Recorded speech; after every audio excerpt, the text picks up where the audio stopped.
Buenos días, familia.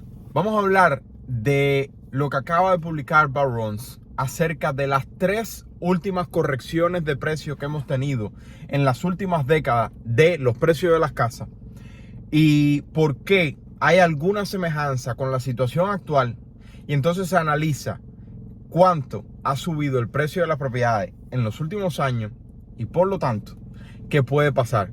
O la otra alternativa semejante a Canadá, Australia y Nueva Zelanda. Si quieres saber qué puede pasar con los precios de las propiedades, quédate hasta el final del video porque hay puntos muy interesantes y siempre te voy a dejar saber mi opinión acerca del precio de las propiedades. Vamos allá.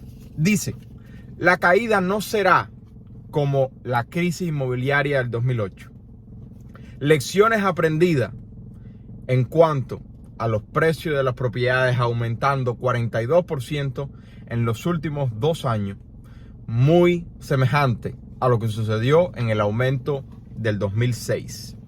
Dice, una de las crisis anteriores que tuvimos y por las cuales pudimos aprender fue la crisis de la gran inflación inmobiliaria de 1977 a 1982.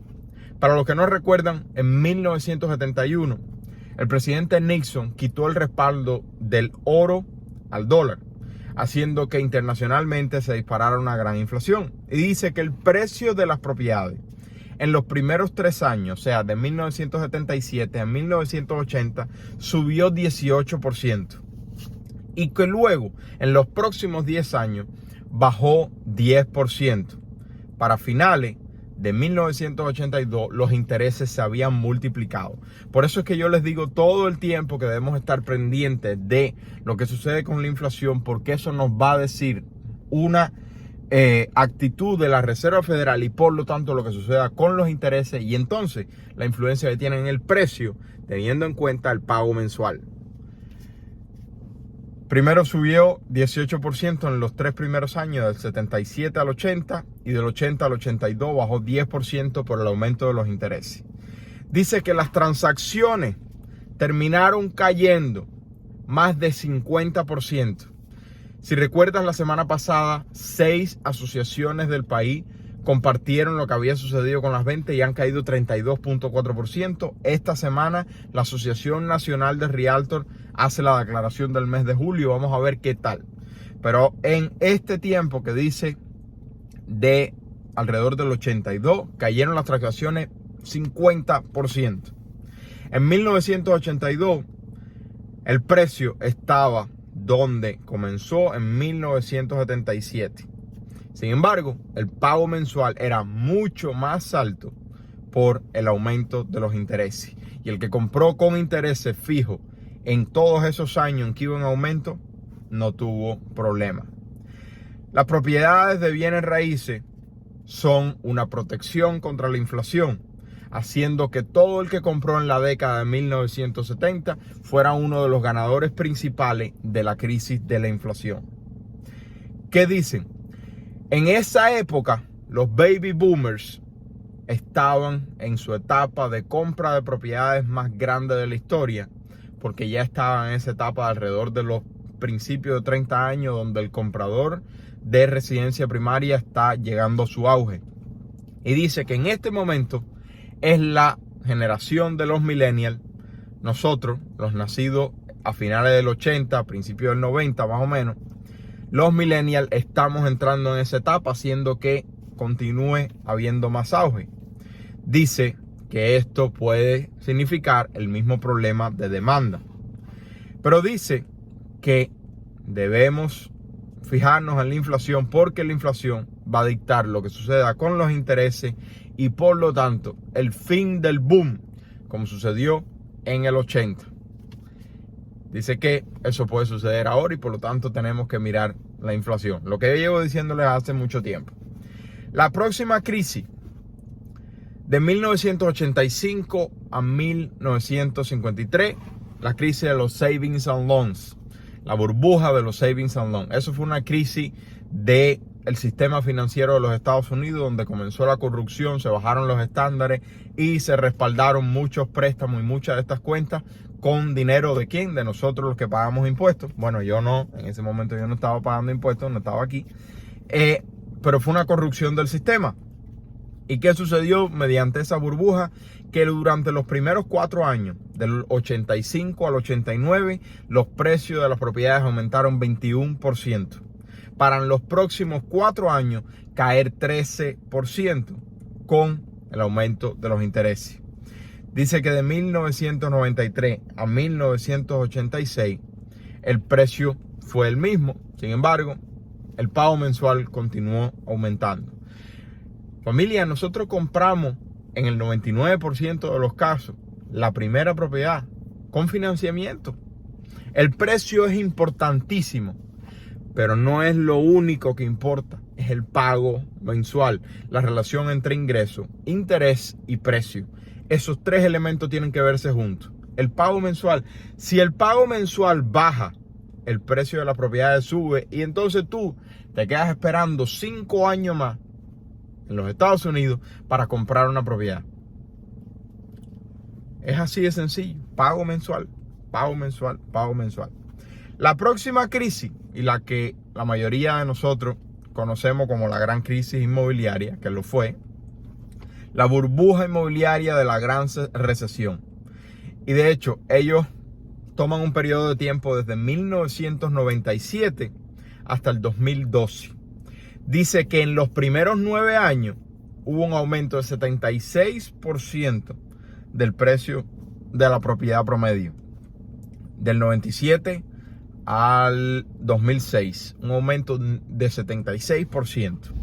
Y que en los próximos 5 años, o sea, del 2007 al 2012, una caída de 37% del precio medio de propiedad. ¿Por qué? Nuevamente un sistema financiero corrupto.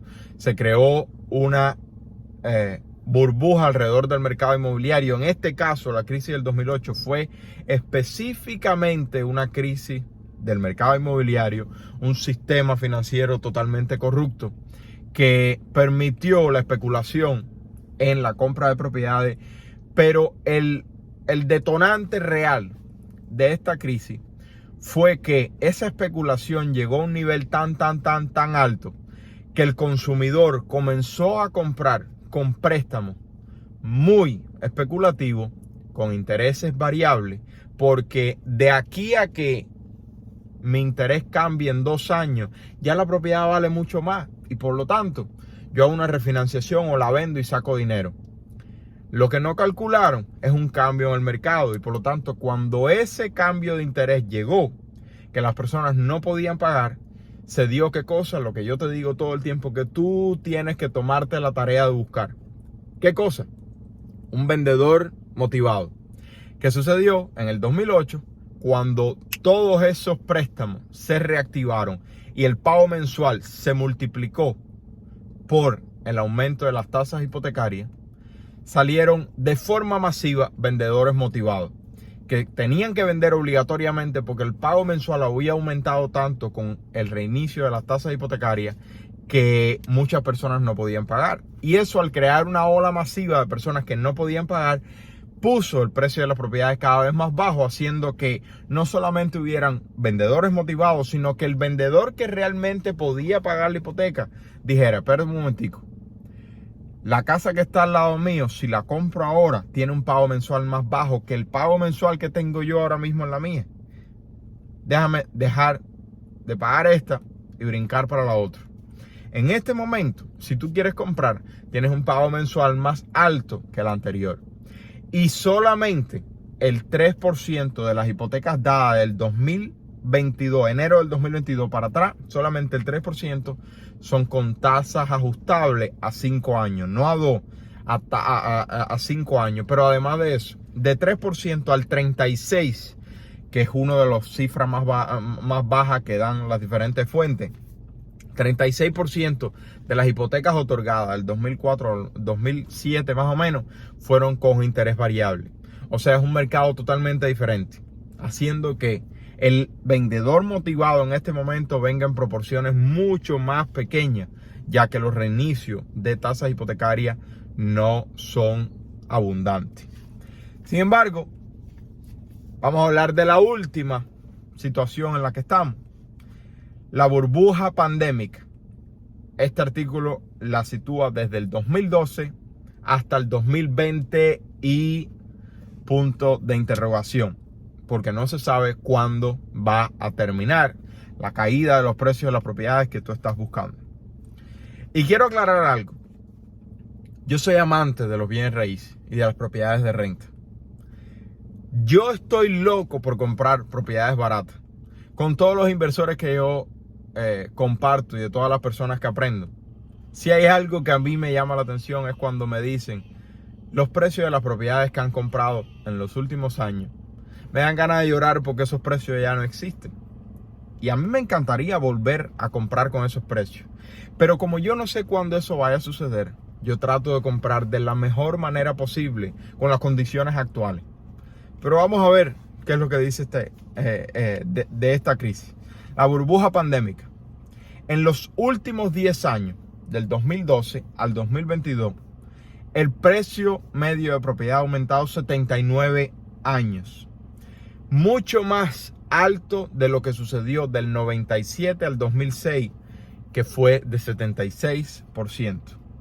Y dice, la caída solo ha comenzado. Como yo he compartido con ustedes, desde el pico que tocamos, creo que fue en junio, los precios de las propiedades medio han caído 3.8% según Realtor.com. A pesar de que la única ciudad actualmente donde el precio ha caído año tras año es San Francisco. El resto del país todavía continúa positivo año tras año. Ahora, dicen, no veremos una caída del precio medio de 37% como la última vez en la crisis de la burbuja hipotecaria del 2008, pero sí hay varios aspectos que debemos mirar. Número 1, si tenemos una corrección, será de alrededor de 10% a nivel nacional, pero debemos mirar los diferentes mercados locales donde los precios de las propiedades, donde más han aumentado, debe tener cuidado porque pueden ser donde más caerán.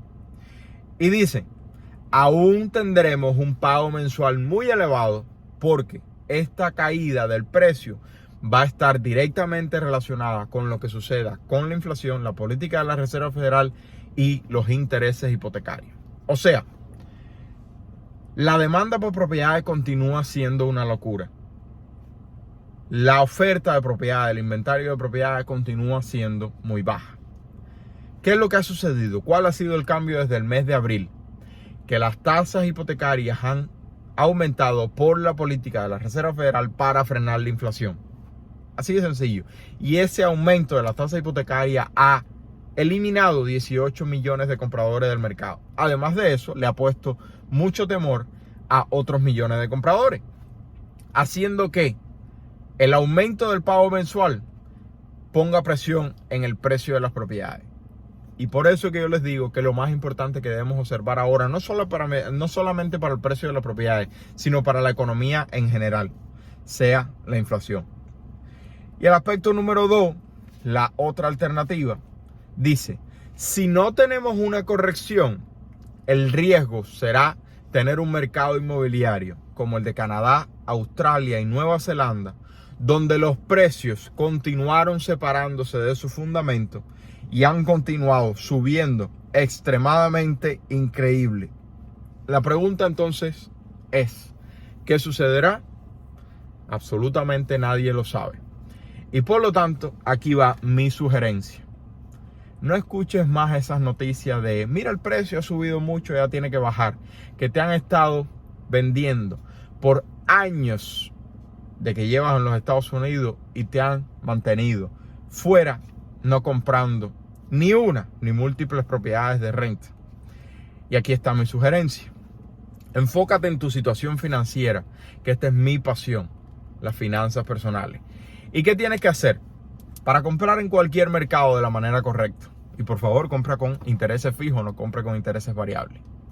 Estos son los 5 pasos bien sencillos. Sencillos, no fáciles. Bien sencillos para que te ayuden a comprar una propiedad de la manera correcta. Número 1. Ahorrar $1,000 lo más rápido posible. para no caer en otra emergencia que te obligue a entrar en deuda de tarjeta de crédito con los intereses aumentando cada vez más.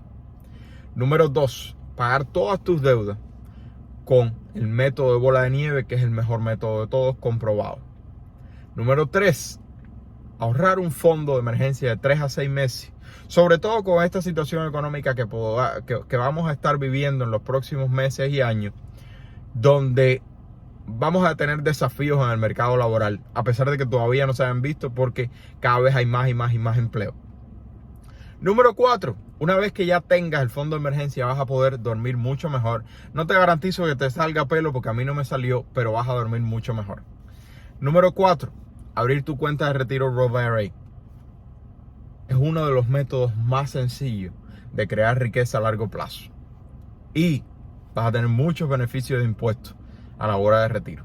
Y número 5, y el más importante para los amantes del mercado inmobiliario: no compres la casa de tus sueños, no como primera propiedad. Como primera propiedad, lo mejor que puedes hacer para mejorar tu situación financiera es comprar una propiedad que genere ingresos. Y hay 2 alternativas de las cuales yo hablo en los videos. Si quieres saber más, puedes ir a la descripción, donde hay diferentes videos que explican el proceso. Una propiedad multifamiliar, duple, triple o cuádruple. Pero yo sé que ahora mismo es difícil encontrar una donde los números funcionen. Yo de hecho quería comprar una ahora, pero voy a tener que continuar con propiedades singulares con estudio de renta, que es la segunda alternativa. Propiedades singulares con estudio de renta en áreas de alta demanda. Puedes poner renta para personal de la salud, puedes poner renta para Airbnb, o puedes simplemente poner un estudio de renta fija. Todas estas alternativas tienen manera de hacerse legalmente, y es lo que yo quiero que tú hagas. ¿Para qué? Para que duermas tranquilo, igual que me gusta dormir a mí. Si te gustó, regálame un like, suscríbete al canal y dime qué piensas acerca de las últimas 3 crisis que hemos tenido, donde la única que ha tenido una crisis real del mercado inmobiliario fue la del 2008. Pero aún así, el que compró con intereses fijos y no tuvo un reinicio del pago mensual, no tuvo ningún tipo de problema real. Y además de eso, si compras una propiedad que genera ingresos con renta, vas a tener menos problemas aún, porque vas a reducir el gasto más grande de la familia promedio, que es la vivienda. Déjame saber qué piensas al respecto y, por favor, si te gustó, regálame un like y me ayuda a cantidad. Se le quiere, familia. Bendiciones. Bye bye.